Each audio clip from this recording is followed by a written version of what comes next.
Matthew chapter 9, verse 1.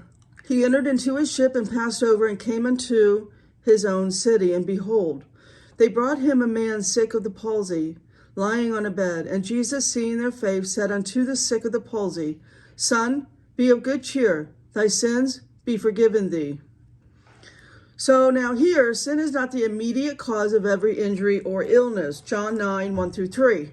This time, though, Jesus recognizes the man's sin as more of an urgent need than his paralysis. As expected, this statement is met with controversy from the local religious leaders. So here in verse 3, and behold, certain of the scribes said within themselves, This man blasphemeth. Mark quotes them as saying, Why does this man speak like that? He is blaspheming. Who can forgive sins but God alone? Mark 2:7. The religious leaders, right, the Pharisees, Sadducees, realized that in declaring a man's sins forgiven, Jesus was making a statement about who he was. Since all sin is committed against God, Psalm 51:4, and since only God can forgive sin, Isaiah 43:25, Jesus was speaking in the place of God. Verse 4, Jesus, knowing their thoughts, said, Wherefore think ye evil in your hearts? Later encounters will show their opposition to Jesus is intentional, hardened, and unfair. Read John 5:39 and 40. This is why their sin is described as that of unbelief, despite the displays of power and authority they have seen him demonstrate. They have prejudiced themselves out of pride. Of course they do. So Matthew 9, 5 through 11. For whether is easier to say, Thy sins be forgiven thee, or to say, Arise and walk? But that ye may know that the Son of Man hath power on earth to forgive sins. Then saith he to the sick of the palsy, Arise, take up thy bed, and go into thine house. And he arose and departed to his house. But when the multitude saw it, they marveled and glorified God, which had given such power unto men. And as Jesus passed forth from thence, he saw a man named Matthew, sitting at the receipt of custom. He says unto him, Follow me. And he arose and followed him. And it came to pass, as Jesus sat at meat in the house, behold, many publicans, which means tax collectors, and sinners came and sat down with him and his disciples. When the Pharisees saw it, they said unto his disciples, Why eateth your master with publicans and sinners?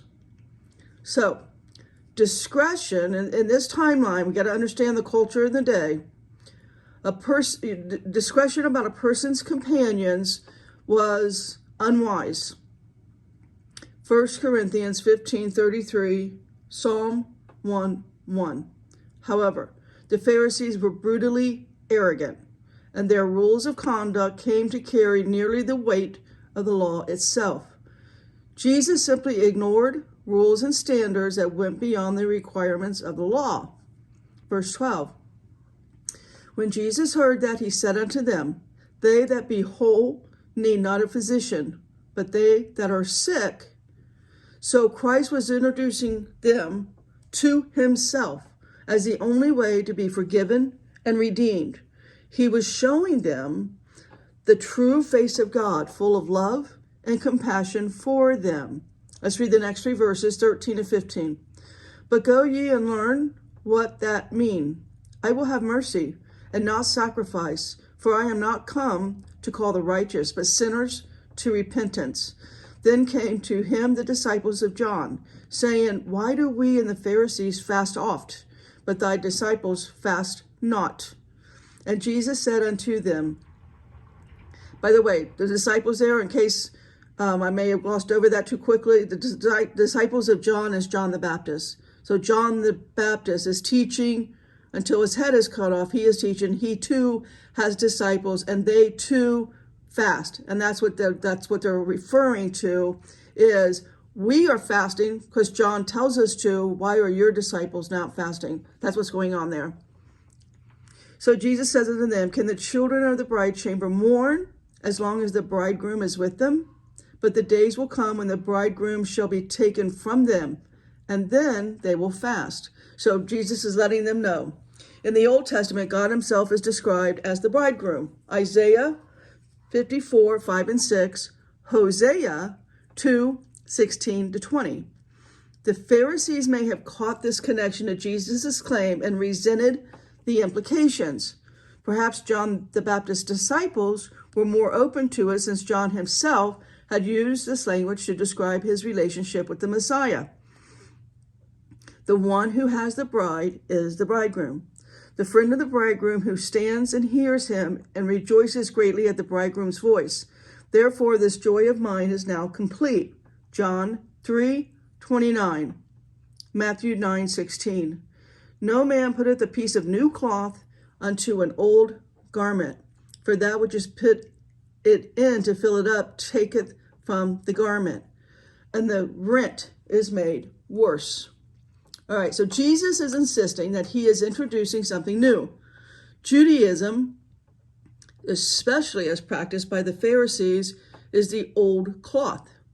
As the Messiah and Son of God, Jesus had come to fit into the old way of doing things under the law. He had come to fulfill the law. Matthew 5:17. By offering the grace of God. This grace is available to all who come to the Father through faith in Christ's death for their sin on the cross. John 3:16 to 18. Matthew 9:17. Neither do men put new wine into old bottles, else the bottles break, and the wine runneth out, and the bottles perish. But they put new wine into new bottles, and both are preserved.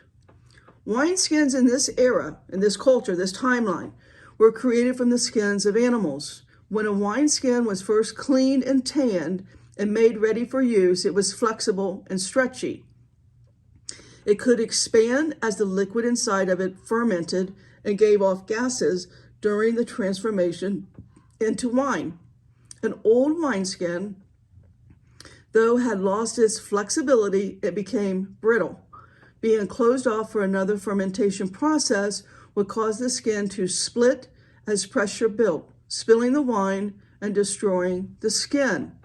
So Jesus is saying his arrival on earth as the Messiah, the bridegroom, Matthew 9:15, has begun.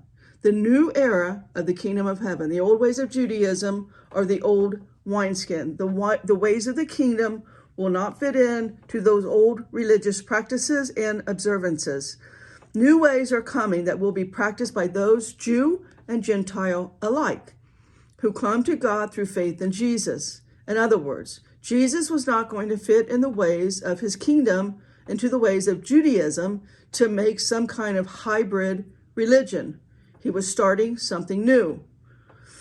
This is that Jesus' disciples will not fast while he was with them, preparing the way, or I should say the new way, of coming to the Father through faith in him. As he says in verse 15, however, they would fast for a time after he was taken away.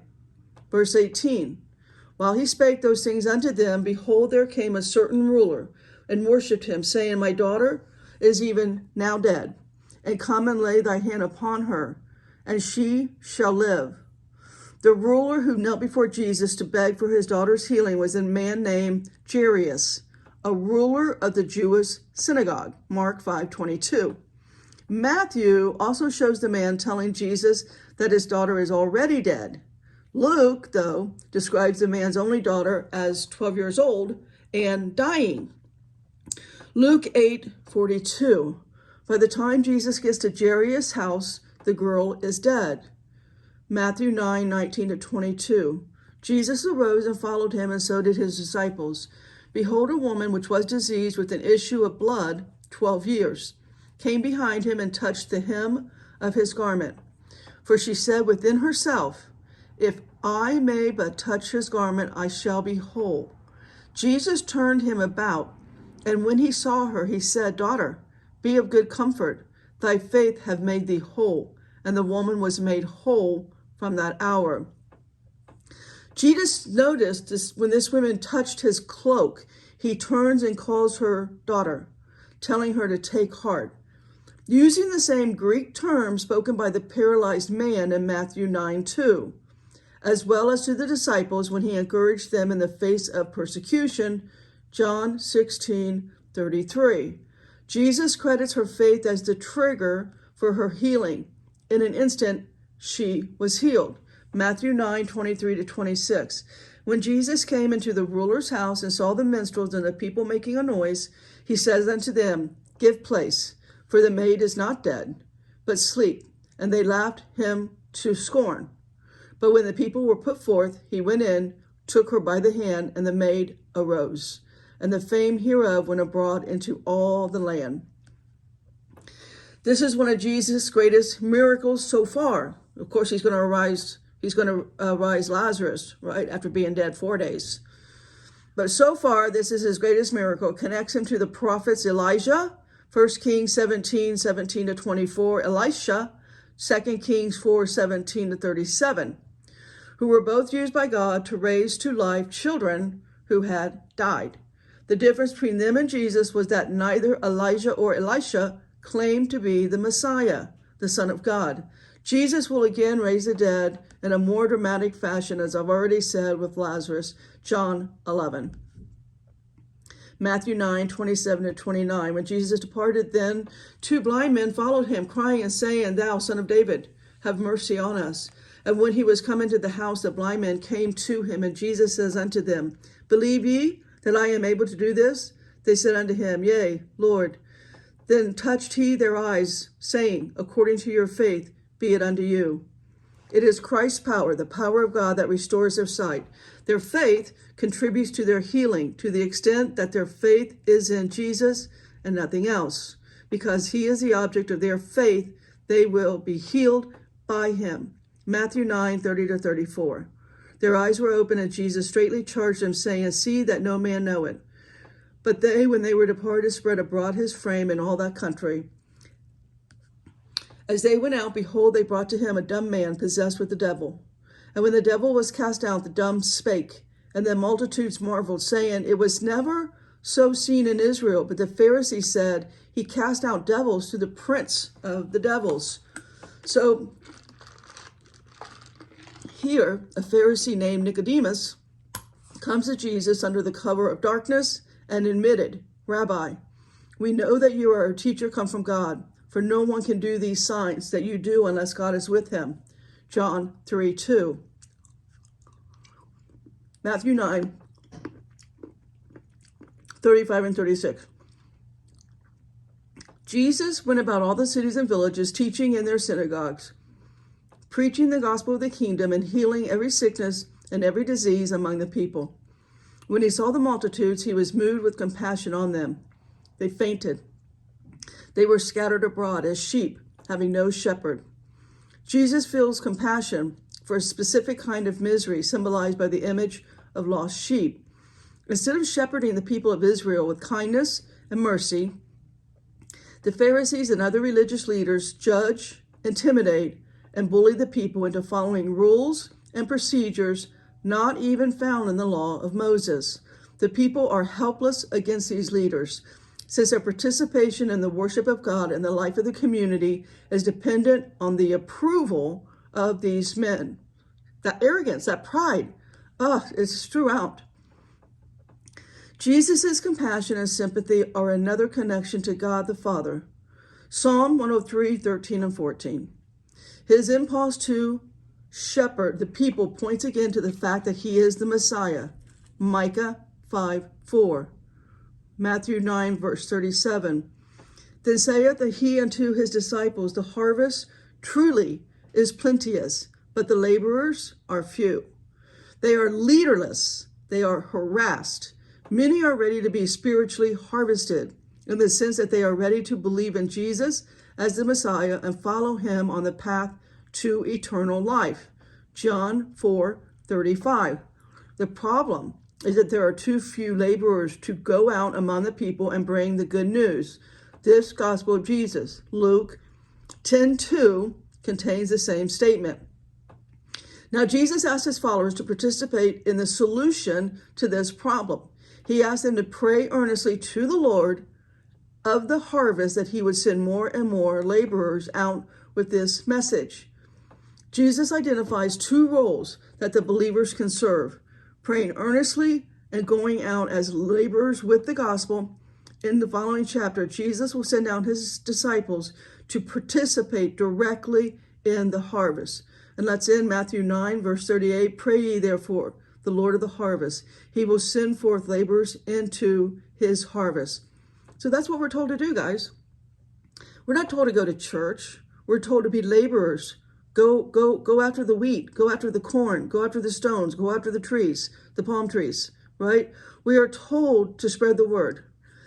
And since I don't actually leave my little cave here, the hermit that I've become, this is how I'm putting the word out to the harvest. Potters, stay in the word.